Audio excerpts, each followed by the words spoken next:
This is draft season presented by Moody's, a proud partner of the New York Giants. Decode risk, unlock opportunity. Learn more at Moody's.com. I am John Schmelk, as always, joined by Tony Pauline from SportsKita.com. As we are now, when this post, about 2 weeks until the 2025 NFL Draft. Tony Pauline, how are you, man? We're in the stretch run here. Can't get here fast enough. I mean, literally, you have the craziness of the Shrine Bowl and the Senior Bowl, right? And it's nonstop go and a little bit of time off, or time off. You're watching a lot of film, doing a lot of scouting reports, and then it's from the combine on through the month of March. It's just insane. And now it's waiting. I mean, Phil Maffa, the running back from Clemson, had his individual pro day because he was injured and he did well. We're looking, I believe, next week. You're going to have Jalen Walker, Michael Williams of Georgia is supposed to work out. Cameron Williams, the big offensive lineman from Texas, is going to try and get a workout in. I was told Benjamin Morrison is looking to get a workout in before the draft. Yeah, that just got announced, actually, the 21st, it looks like. So the Monday Okay. before the draft.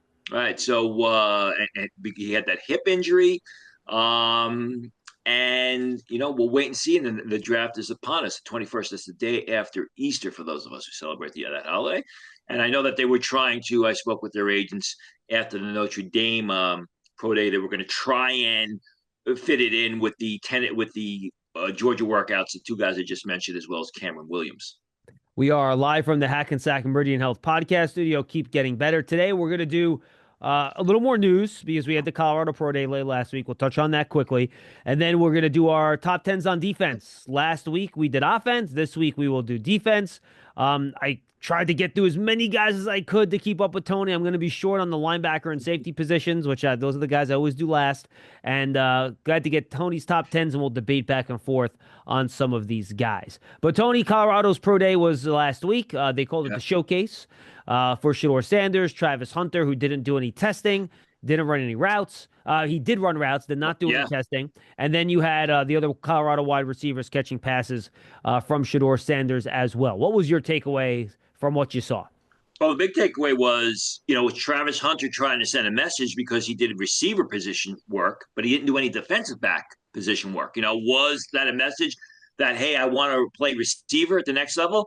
Or was it just a matter of circumstance because Colorado has three other receivers there, and LeJontay Wester and Jimmy Horn and Will Shepherd, who we all saw at the Shrine Bowl, who played well, who are day 3 draft picks. And if they're not day 3 draft picks, in the case of Will Shepherd, is going to be swiped up quickly as a priority free agent.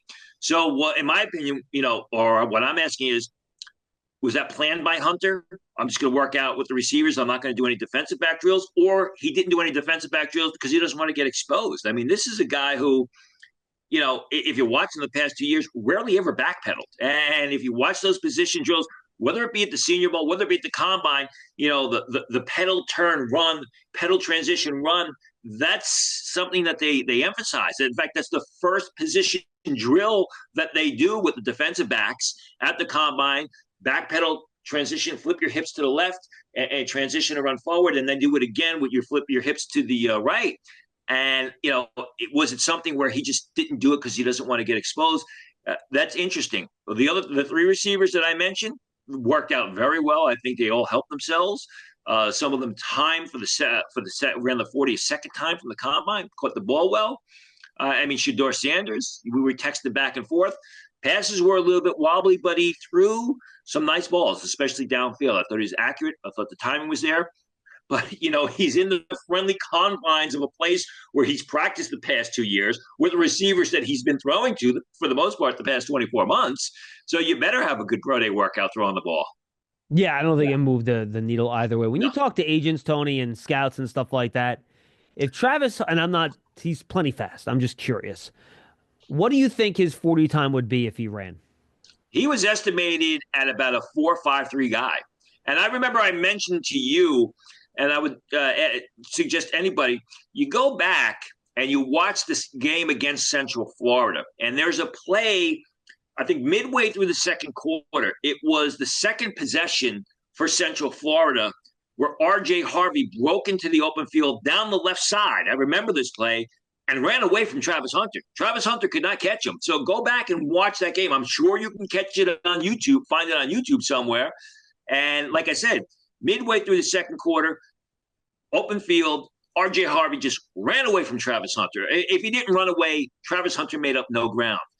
So he's estimated, Travis Hunter's always been estimated as a low 4.5 guy, 5.42, 5.43 in that area, which is probably one of the reasons why Travis Hunter didn't run, as Tyler Warren didn't run, and a few other guys didn't run because they're not going to exceed expectations. Yeah, watching him, I had him somewhere between like just off tape. I was thinking somewhere between like 4.48 and 4.52. That's kind of where I had him in my head where I thought he would land. So occasionally a blind squirrel finds an acorn. Exactly. All right, so you ready to get to our defensive top 10s here, Tone? Let's do it. All right, let's do it. All right, as I mentioned, we did our offensive ones last week. This is why Tony should have had RJ Harvey in his top 10 of running back, but he's a hater, so he didn't. Should have been there, but that's okay. I think we can all survive with that. All right, Tone, let's get to it here. You want to start defensive tackles first, outside linebackers? How do you want to work this? Well, let's start. Well, I broke tradition. Rather than have defensive tackles, defensive ends, outside linebackers, inside linebackers, I kind of went along with the crowd, and I set it up for this show anyway for defensive line edge rushers. So let's do defensive linemen first. All right, so let's do it. What's your top 10? Number one would be Mason Graham, who is going to be a top 8 pick, could be a top 5 pick, the defensive tackle from Michigan. After that, I have Kenneth Grant from Michigan, Walter Nolan from Mississippi, Derek Harmon from Oregon, Tyleik Williams from Ohio State. All those guys are pretty much clumped together. Shamar Turner of Texas A&M, Landon Jackson, who was more, in my opinion, a pure 4.3 defensive end, TJ Sanders of South Carolina, Alfred Collins of Texas, and Ty Robinson of Nebraska, one of my favorites, and Joshua Farmer of Florida State. All right, I think that's a really good list there. And then just outside your top 10, we'll get to those guys as well. Darius Alexander, Jordan Phillips, Omar Norman Lott, Ashton Gillott, Deion Walker. So a bunch of guys we talked about before.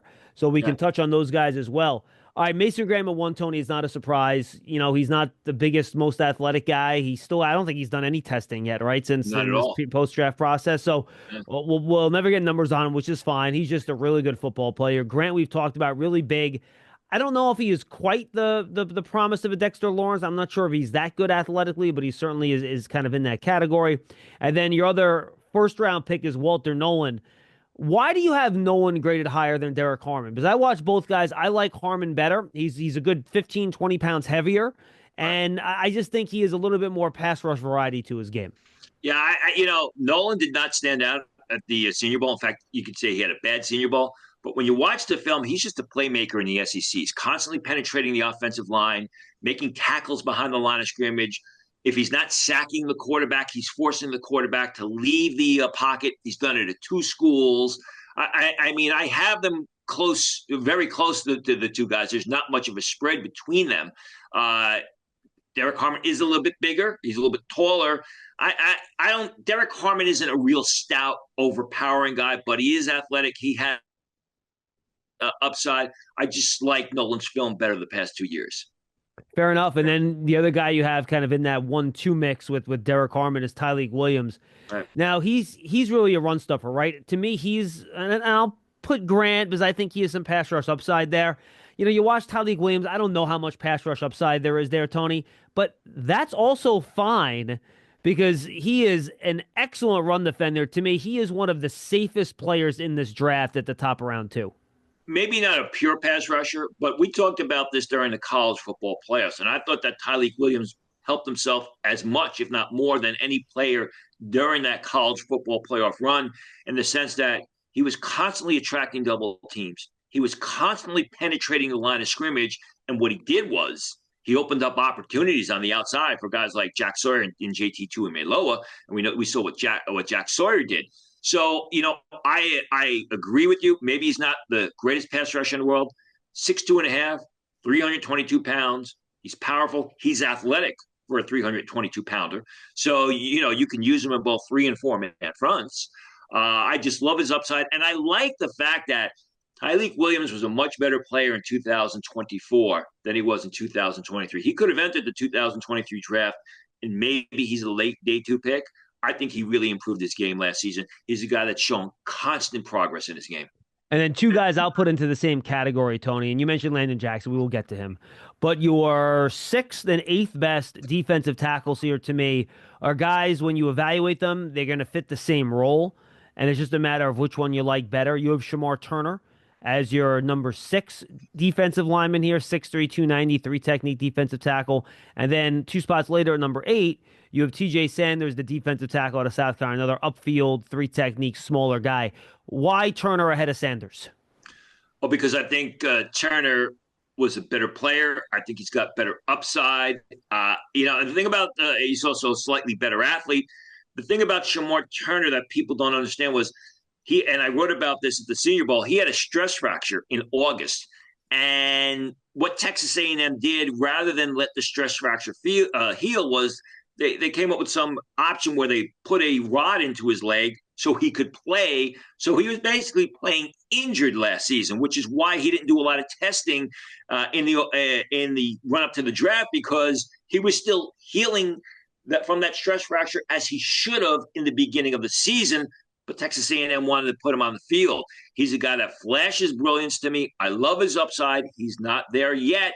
And I think with TJ Sanders, it's a similar sort of situation in the sense that when TJ Sanders is on his game, he's unstoppable. As I say, go back and watch the 2023 film against Georgia, and he shows that ability on occasion. But I think that Sanders should be much more productive and should have been much more of a consistent force than he actually was at South Carolina. All right, Tony. Then the last two guys on your list are Alfred Collins, who's kind of a big run stuffer, 6'5", 330. And then you have Ty Robinson out of Nebraska. But you have third-round grades on 8 players. 8. Those are 2 of them. I'll just rattle off the rest of them here. Joshua Farmer, Darius Alexander, Jordan Phillips out of Maryland, Omar Norman Lott out of Tennessee, Ashton Gillott out of Louisville, and then Deion Walker out of Kentucky. So it just shows the depth of this class that you have so many guys. I mean, that's 16 players, Tony, you have with rounds 1 through 3 grades of defensive tackle. That's a ridiculous number. Right. And eventually, I mean, some of them will probably fall into the 4th round. Deion Walker, primarily. I mean, Deion Walker, for all of I talked about Tyreek Williams, how he consistently progressed and improved. Deion Walker has gone in reverse. I mean, Deion Walker, if you were watching the show back in August, we talked about him as a potential 1st-round pick. He was terrible last year. He was not good on film. He was not forceful. He didn't play up to expectations. We saw him at the Senior Bowl. He was overweight. He was sloppy body-wise. I mean, he's a guy. I mean, even at the combine, if you watch the position drills, he looked very uncomfortable with his body because somebody must have said, "Hey, look, this is the feedback we got from the Senior Bowl, where you were, when you stopped, you were still moving." And I think he's a guy who just really hurt himself, and he could fall out of day 2. The player to keep an eye on is Omar Norman Lott of Tennessee. Somebody told me 2 weeks ago he could go in the 2nd round, and I kind of pushed it aside. I was like, but I'm hearing more and more about Omar Norman Lott as sort of that one gap, 3 technique interior pass rushers. He has juice. Very explosive, very quick, and is going to go, I believe, a lot earlier than most people thought. I talked to a team earlier this week, and they've got a 2nd-round grade on Omar Norman Lott. Now, what happens is sometimes, you'll have a half dozen teams or a dozen teams that have a 2nd-round grade on a guy. He could go 4th round because they don't pull the trigger on him. But still, he's going to go, I think, much earlier than people expect. Hey, look, and then, I mean, there's a bunch of different types of guys here, right? Darius Alexander and Ty Robinson are your taller guys. I think Alexander's probably a little more explosive than Robinson is, a little bit better side-to-side wiggle. Josh Farmer and Jordan Phillips are kind of more of your pluggers inside. You mentioned Deion Walker. Just a lot of different options here. Alfred Collins is your big run stuffer. That if you're looking for defensive tackles that do different things, then you have guys like Jamari Caldwell, Tony. He's not even on your list. He's a good big man in the middle. CJ West out of Indiana, another guy that can clog the middle inside. I mean, it's just a really good defensive tackle class. And the fact that Darius Alexander and Jordan Phillips are out of your top 10 is crazy because they're good players, but it just shows you how good the class is. A lot of people look at Jordan Phillips and they say, "Oh, nose tackle, gap occupier, didn't have great stats, allowed his teammates to do things." And then you watch him at the Shrine Bowl, and he showed himself to be a playmaker when he's playing defensive end. He showed pass rush ability. Warren Brinson is a guy who I think has done the opposite of his teammate Nazir Stackhouse, who received a much higher grade coming in the season. Warren Brinson has really helped himself in the pre-draft process. Was terrific at the Shrine Bowl. I mean, tough, impossible to stop. And they had some good interior offensive linemen at the Shrine Bowl, as we saw. Tested well at the combine. He's checked off all the boxes, but because of the depth at the defensive line position, defensive tackle position, he's probably going to fall into the early part of day 3, and someone's going to get a steal. Yeah, absolutely. I think you're 100% right, Tony. I think he's a good player. He gets upfield. He's bigger. He's 315. A lot of times these upfield guys are 290, right? But he's 215 pounds. I mean, I think that's a really good number. His teammate Tyrion Ingram Dawkins is another more athletic guy. Yep. He's more of like a 3-4 defensive end type, right? Like at that 278. And then our guy Ashton Gillott, who we talked a ton about last year. From talking to teams, where do you think he's going to fit in for teams? Where do they want to use him? As a 4-3 D end, as a 3 tech on pass rush downs? Where do you think he's going to be used? 4-3 D end. In fact, I talked to Ashton Gillott briefly after his pro day, and we spoke about this. I said, inside. He says, no, everyone's talking to me about being a defensive end in a 4-man front. All right, we didn't talk about Landon Jackson, so we should do that now. He is the 7th player on your board. You see him as a hand in the dirt guy rather than a stand-up guy, which is why he's in your defensive line rather than an edge category. But I think he really helped himself with his athletic testing, Tony, at the combine. As you watch him on tape, he doesn't pop athletically. He's just a really good football player. He's strong. He's long. He sets the edge. He has good gap integrity, that sort of stuff. Then he goes and he jumps out of the roof to show his explosive ability at the combine. I think that's only going to make teams think, all right, well, maybe we can develop some pass rush upside with this guy, even if the production might not be there in college. And he didn't show himself to be a great edge rusher at Arkansas, but as you said, he was a 3-down defensive end. 6'6", 264 pounds, ran a 4.68. So you're thinking we should easily be able to get this guy up to 275, 280 pounds. I think he's a natural end in the 4-man front, makes plays all over the field, high character guy, someone you want on your football team. Could have gone back. Could have entered the draft last year. Probably would have been a day 2 pick. Decides to go back and play another year of college ball. Turned out to be the right decision. Yeah, I'm with you. Anything else on the defensive line, Tony, or should we go to edge? No, I mean, I think we talked about risers. You got to look at Josh Farmer from Florida State. I mean, here's a guy who literally for 2 years was on and off, up and down, very streaky at Florida State. Went to the Senior Bowl. We were both there. Was impossible to stop at times at the Senior Bowl, whether it be in scrimmage, whether it be in one-on-ones. Had a very solid combine. I mean, he ran, 5.11 at 305 pounds. Granted, it's not a great time these days, but still over 300 pounds. You're in the low 5.11s. He's a gap occupier. I'm sorry, he can occupy the gaps, but he's also a penetrator with that first step. So he's a guy that's sneaky that is going to go day 2, which is kind of ironic because you really wouldn't have thought that coming off of the past 2 seasons, but he's just really checked all the boxes in the lead up to the draft since January. Yeah, and where do you have Ty Hamilton, Tony? He's not on your list here. I have like a 5th-round grade on him. Pretty solid defensive line from Ohio State. Where do you have Ty Hamilton?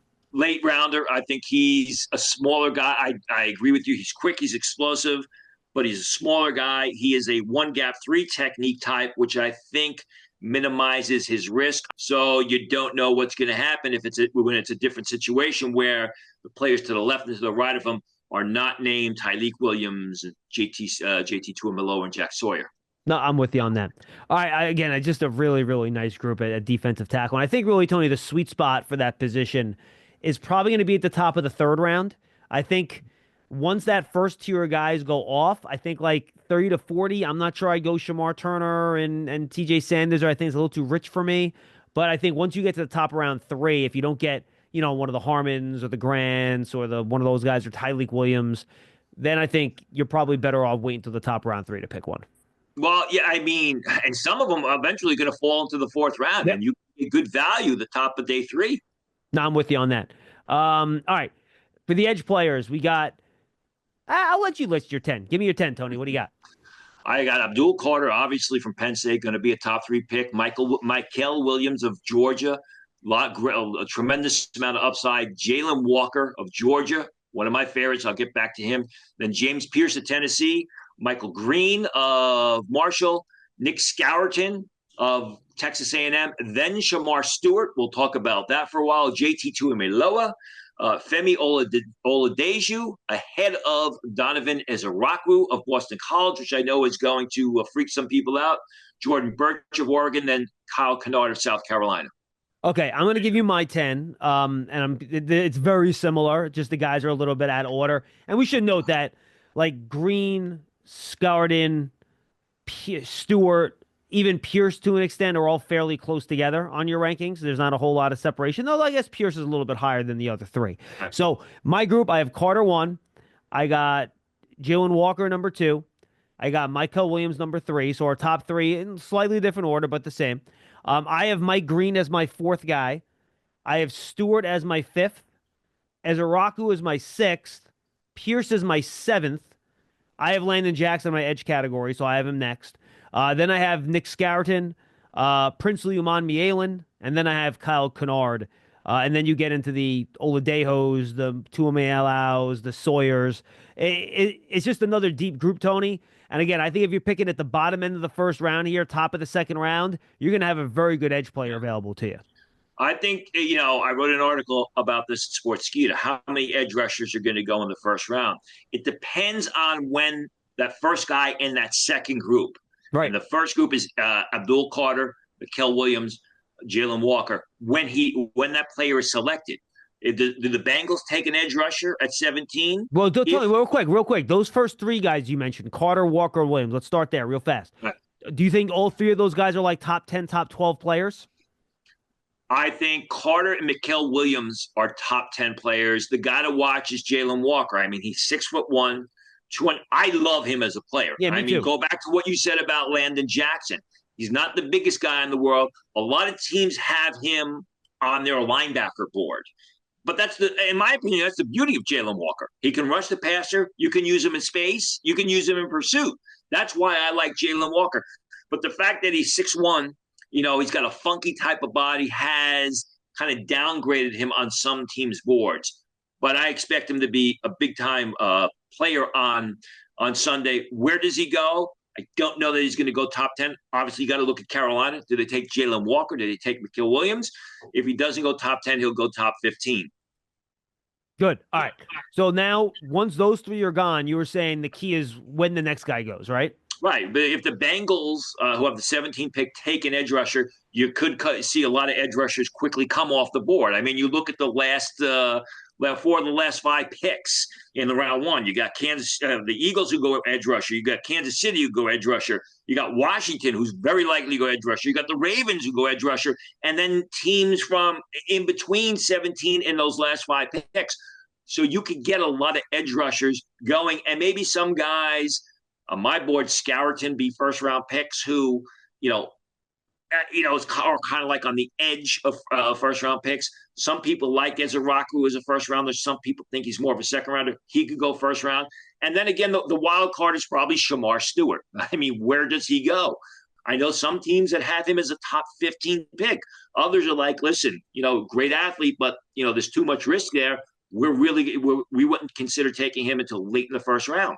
Yeah, Tony, I went back and forth on this order last night and this morning. I kept moving a guy a point here, a point there to get my order right and get the feel. Well, when I was all said and done, I had 4 first-round picks, 4 first-round grades, I should say. It's the same 4 you had, except I had Green in for Pierce. In terms of that, I really like Green's tape. I think he's physical against the run too. And I know there's off the field stuff. I don't know anything about that, so I can't take that into consideration when I grade these guys. And then I kind of have 3 of those borderline first, second round guys, Stewart, Ezaraku, and Pierce. Then ironically, we've switched. A year ago today, I was going nuts about Nick Scourton, and now you have him higher on your board than I do. Yeah, I think my worry with him, Tony, is the wild weight fluctuations. Right. That's a worry for me. We never saw him test. So for a guy that had some questions with weight and never seeing him test, and there was just too many questions for me to keep him as a potential first-round pick. I had to push him down a little bit. Couple things on that. Number one, remember, he was a good player. He was an outstanding player at Purdue Oh, I thought before his he Purdue went to tape was Texas better A&M. than his tape this year. Okay. I asked about that 280 pounds, and they said that Texas A&M had him up at 280 pounds, and that's not his playing weight. They were basically forcing him to play heavier than he should have been playing.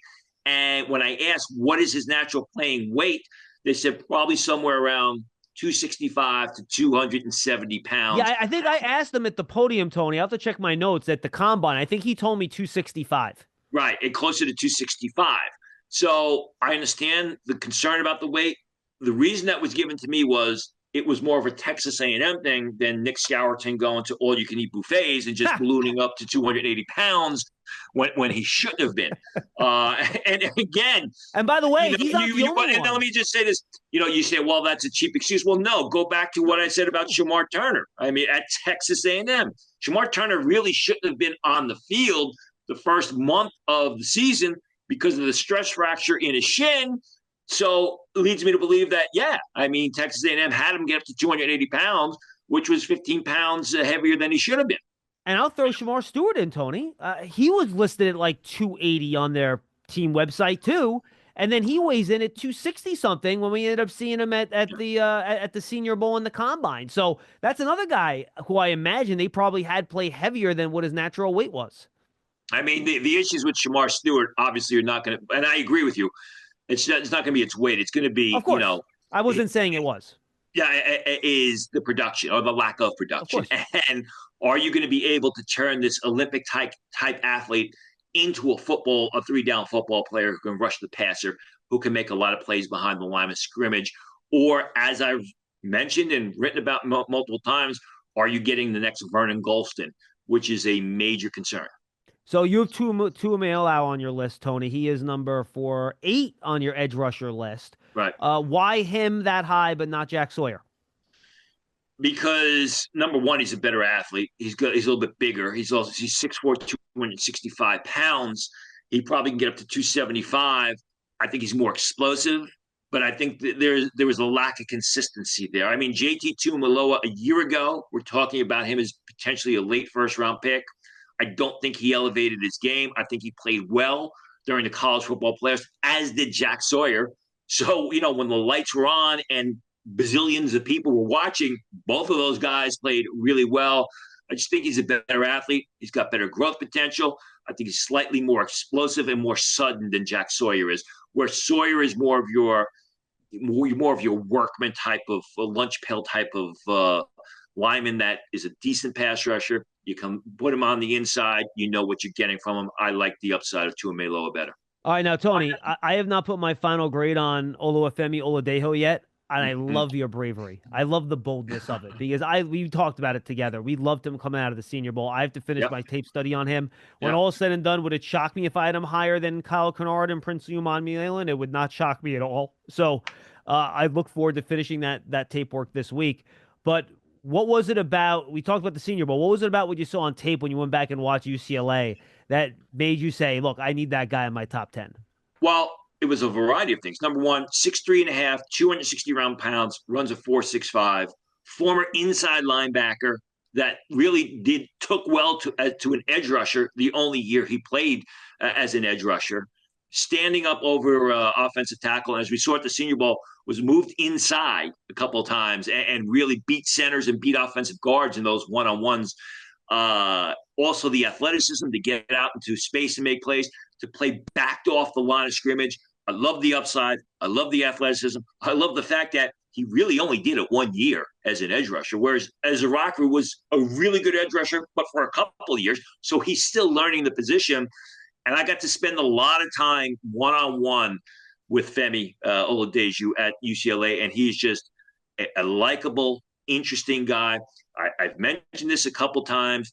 I was out to dinner with him one time, and we're leaving the restaurant because he needed to ride back to the Players Hotel, and he would stop and talk to everybody that he interviewed with over the course of the prior 2 days of practice or on the field or did the meet. He would go up to them.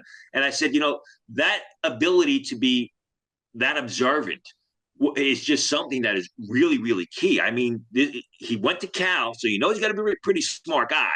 So that ability to just be that observant tells me that he is going to be able to absorb a potentially complex defensive game plan if a defensive coordinator wants to put it in front of him.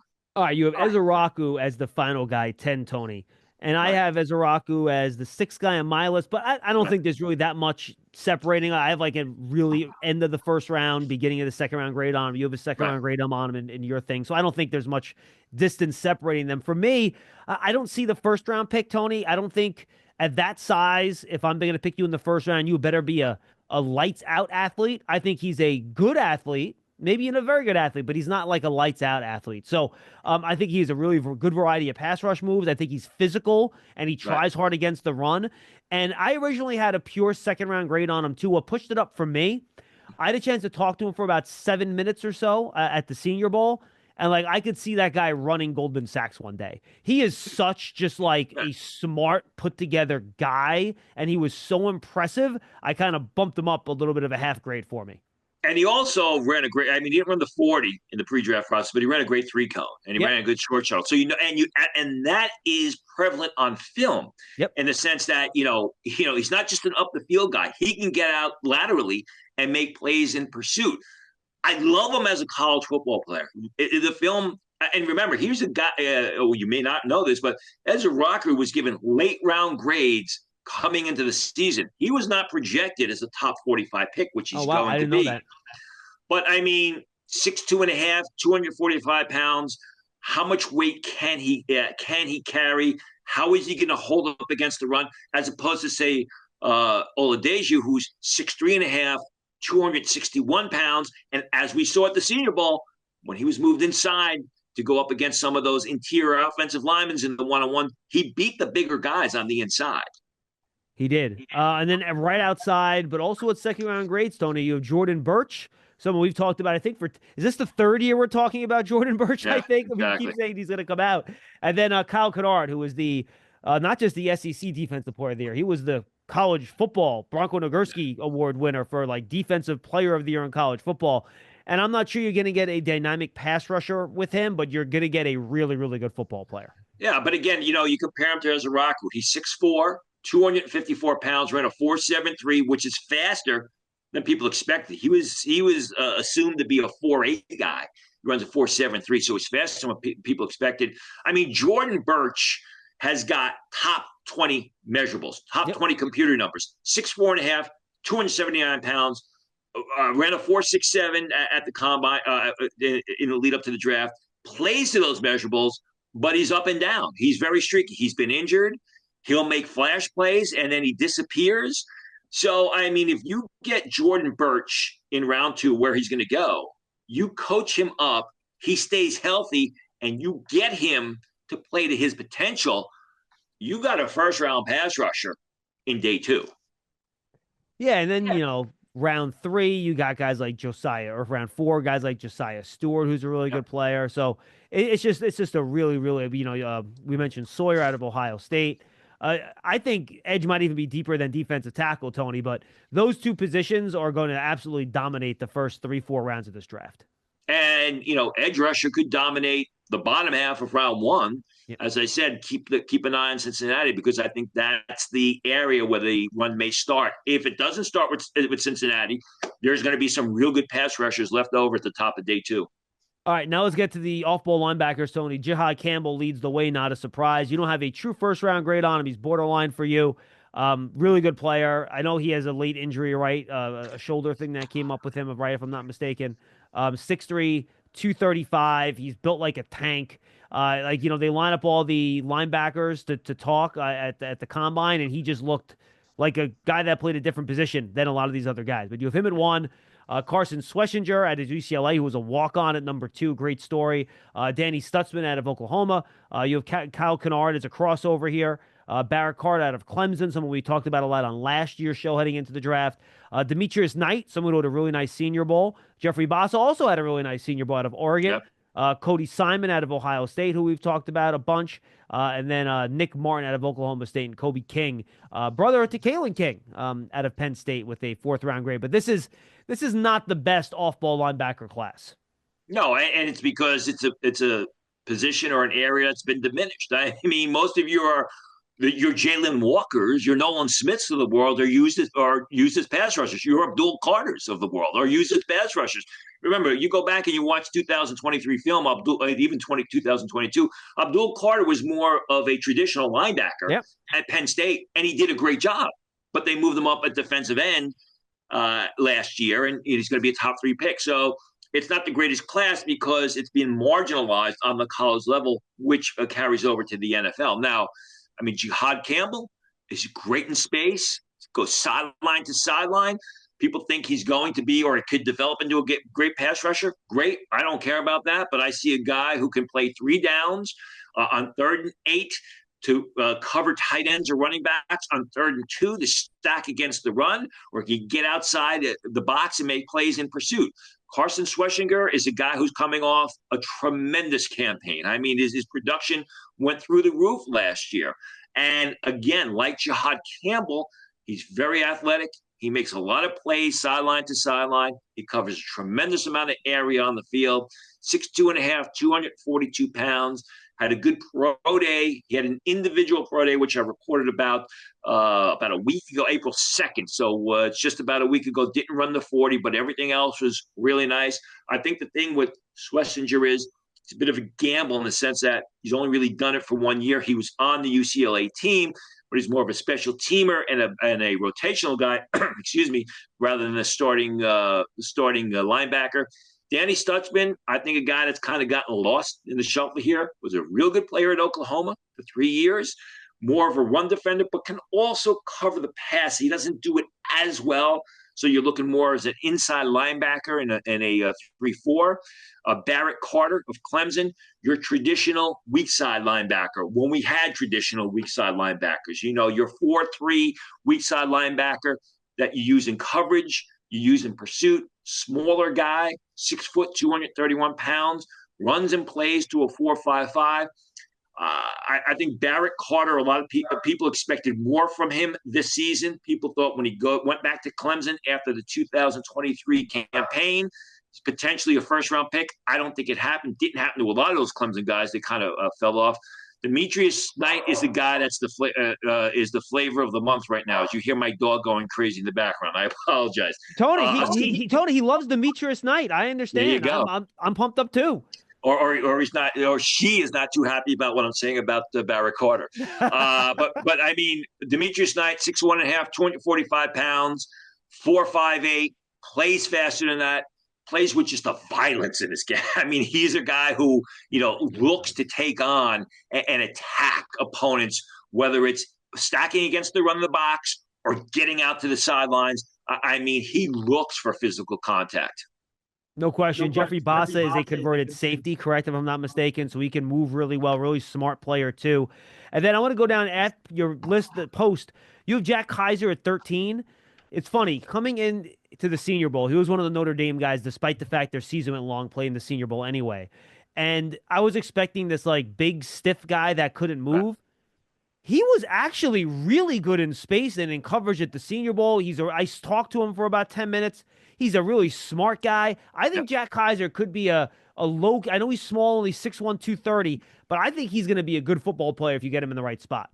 More athletic, I believe, than people give him credit for. You mentioned the instincts. Don't know if he's a traditional 3-down player, but a guy that's going to make a lot of plays on Sunday. The one guy I didn't talk about, you talk about smaller linebackers, Cody Simon out of Ohio State, 6'2", 229 pounds, ran in the 4.6s at his pro day. You talk about all that. We've talked about all that outstanding talent on the Ohio State defense. We talked about the frontline players. You got Caleb Downs, the safety, who's going to be a very early pick. Yet when you watch the Ohio State film, it's Cody Simon making play after play after play against the run in coverage. I think he's going to be a late day 2 steal that is quickly going to find his way onto an NFL roster and be a productive starter.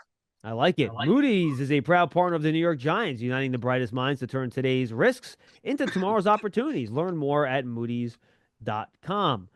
Moody's a sponsor of draft season. And a lot of risk going out there right now in the financial world, Tony. So Moody's might be a good place to go to get a little help with that sort of thing. So There you keep an eye go. on that. Though things have been better today, as far as I can tell. I haven't looked at the old numbers in the last couple hours, but they look better this morning for sure. All right, let's go to quarterback here, Tony. Hey, listen. If you didn't sell, you didn't lose. So that's That the is way. that is if you're in it for the long term, stick in it with That's the it. long term, baby. That's right. Exactly right. And just don't look daily because you're gonna drive yourself nuts. All right, quarterback here.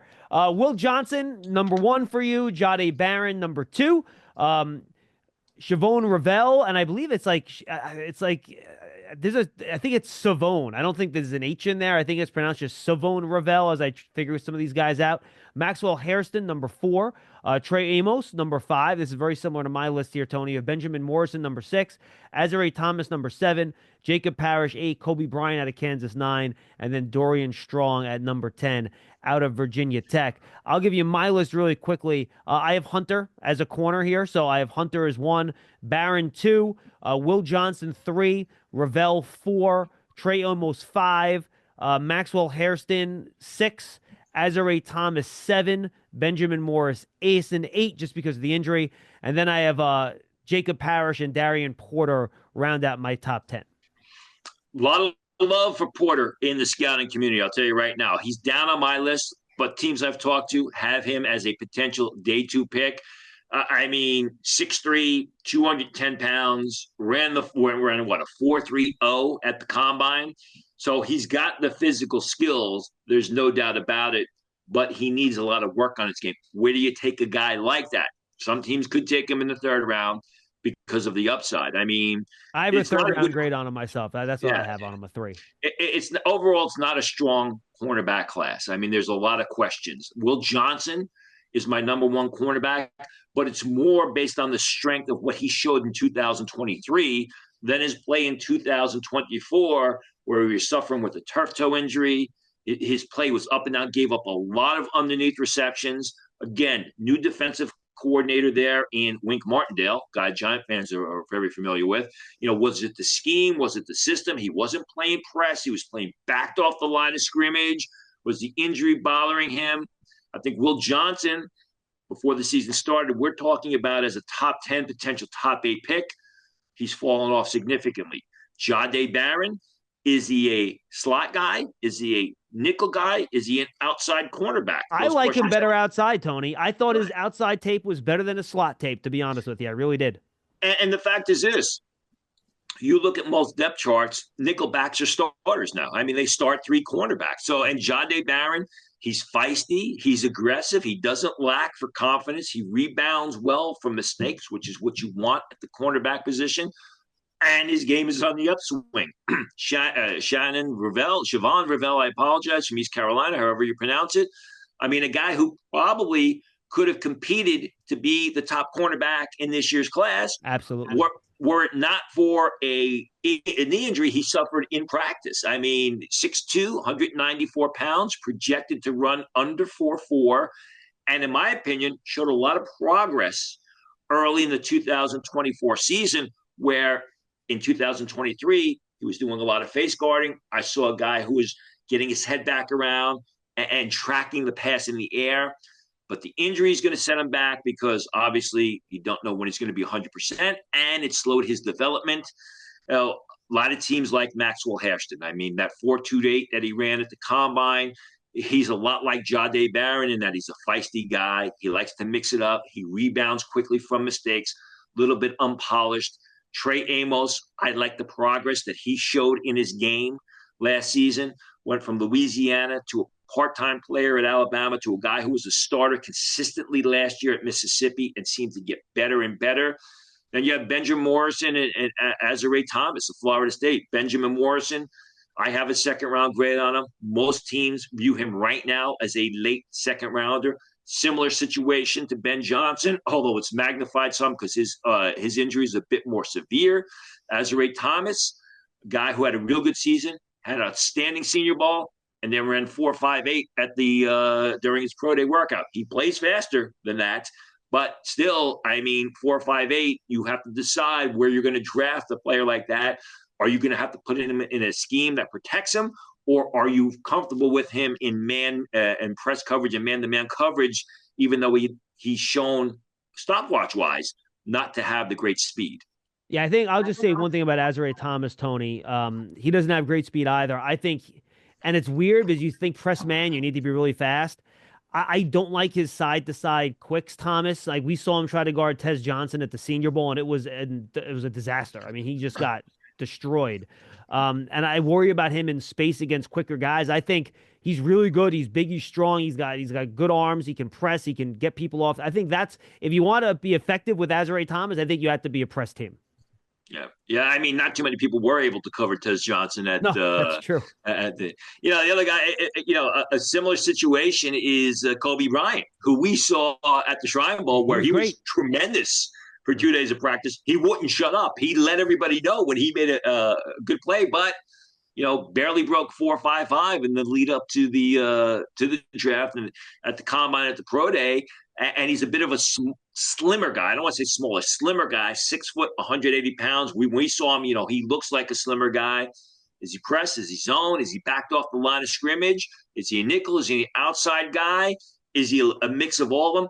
I do think that the sleeper, as far as I'm concerned, is Dorian Strong from Virginia Tech. 6'1", 185 pounds, ran in the high 4.4s at the combine. I think he's got a lot of upside. I think people are sleeping on him. It may take some time with Dorian Strong. He may not be a starter in 2025, but I think he's going to be a real good corner down the road. Same thing with Zy Alexander of LSU. A lot like Thomas in the sense that he doesn't have great 40 speed, but he's a real good player. Transferred from, I believe, it was Southeastern Louisiana. I may need to be checked on that, but a guy that showed a lot of ability last year playing for the LSU Tigers. All right, final position, Tony. Let's go to safety.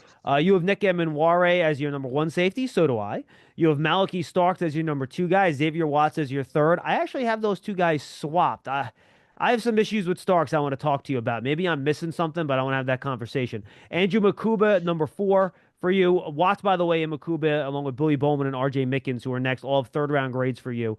Lathan Ransom, Kevin Winston Jr., who I think might be the best run support safety in this draft, Tony. My gosh, I watched his 2023 tape against the run. It is fantastic. Oh, my God, he's a great tackler. Malachi Moore, and then Jonas Sanker and Dante Trader. So not a great safety class here, Tony.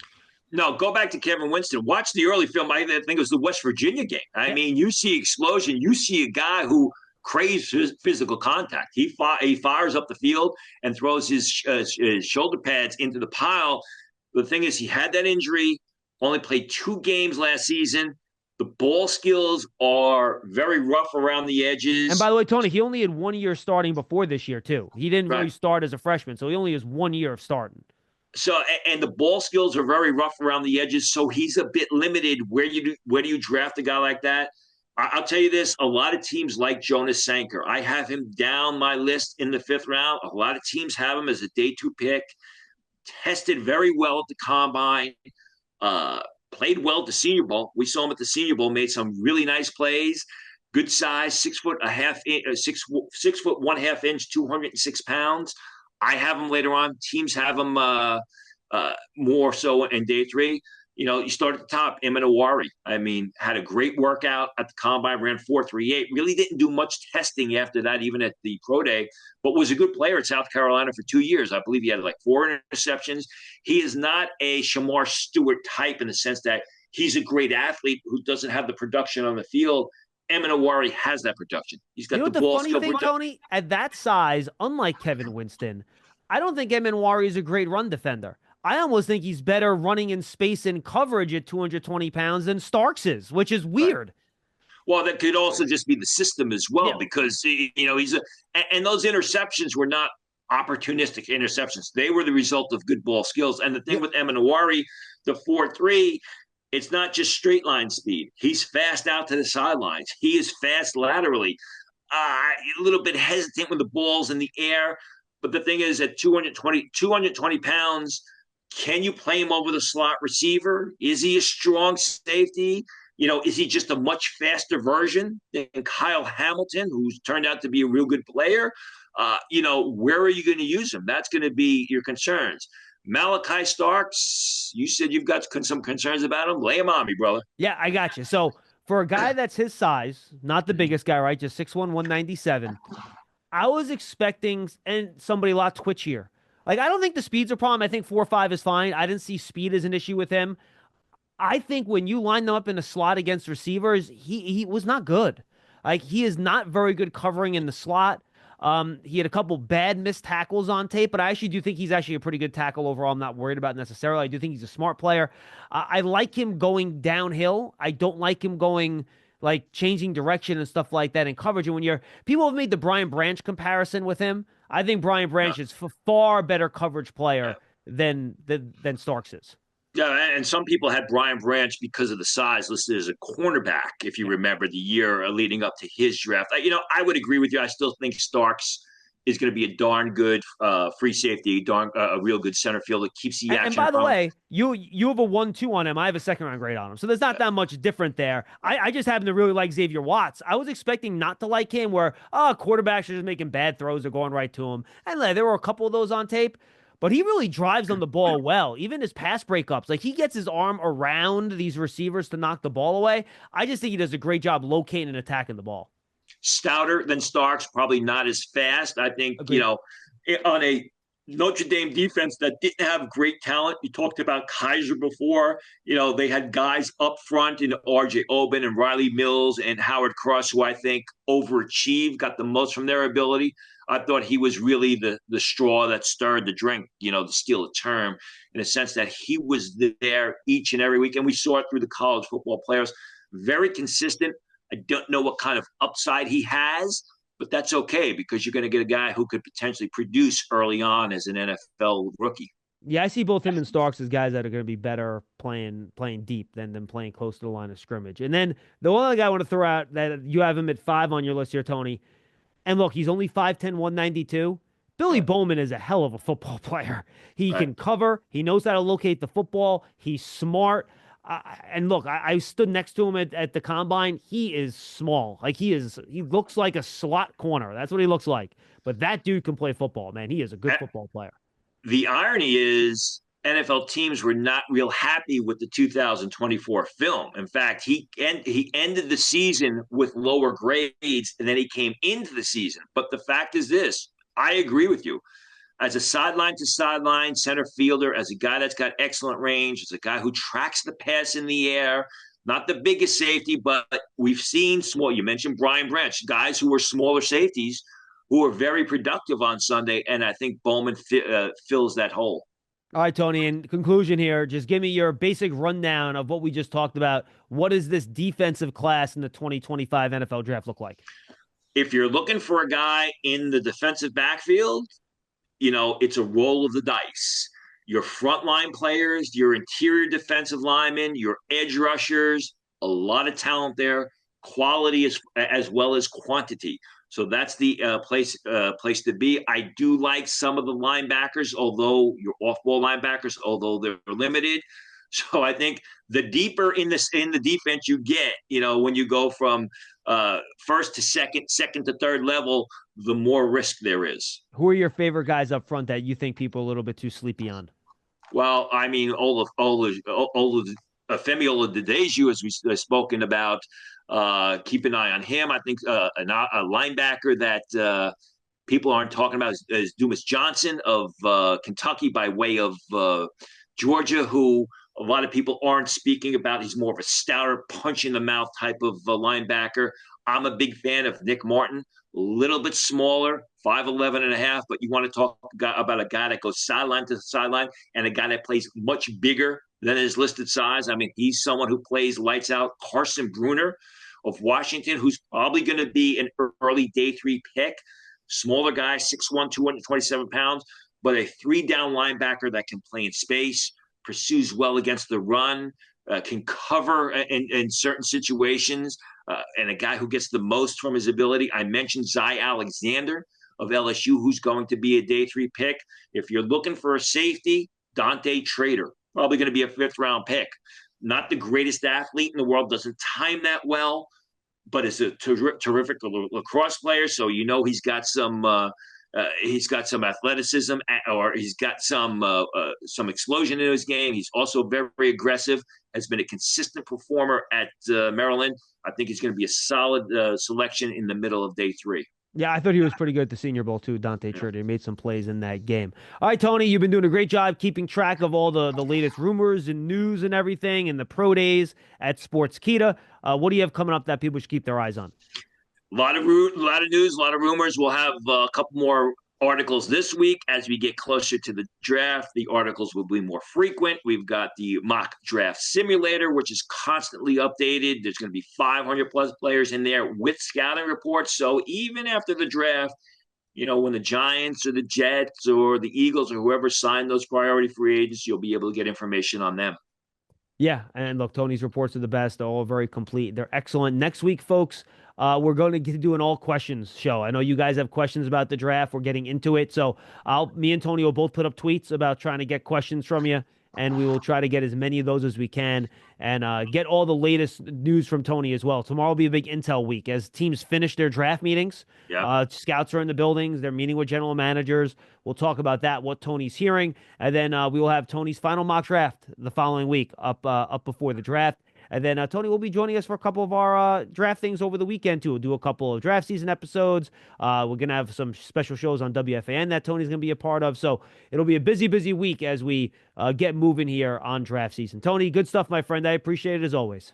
Absolutely, John. It's getting here. A little bit of anxiety, a little bit of pensiveness, and let's get this thing rolling. That's draft season presented by Moody's, a proud sponsor of the New York Giants. For Tony Pauline, I'm John Schmelk from the Hackensack Meridian Health Podcast Studio. Keep getting better. We'll see you next time, everybody.